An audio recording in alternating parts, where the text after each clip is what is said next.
Nous sommes à la Procure où je suis avec Paul Picaretta, qui est le directeur de la rédaction d'un nouveau bébé, qui est la revue Limite, dont nous fêtons la naissance avec le premier numéro, qui porte un sous-titre éloquent, Revue d'écologie intégrale, et un titre au moins amusant, Décroissez et multipliez-vous. Paul Picaretta, c'est quoi, en quelques mots, le projet de la revue Limite ?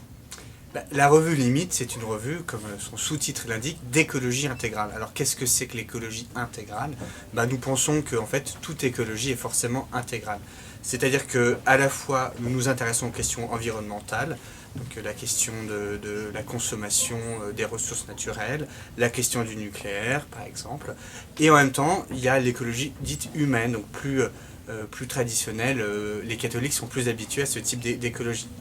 Ça traite aussi bien de la PMA et de la GPA que de l'euthanasie.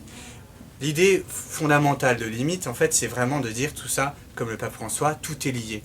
On ne peut pas dissocier une réflexion sur le désastre environnemental d'une réflexion sur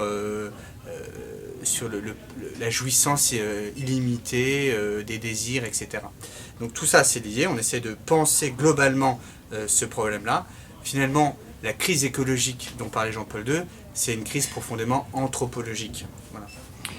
Et Paul Picaretta, donc premier numéro de la revue Limite, c'est un trimestriel.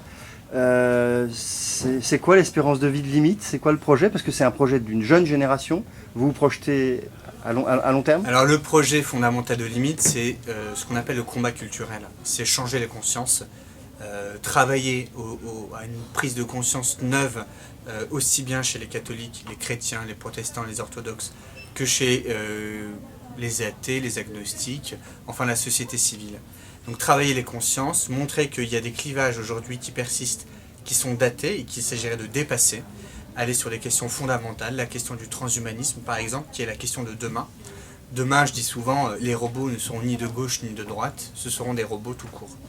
Donc c'est ça le projet de Limite, ça durera autant de temps qu'il faudra.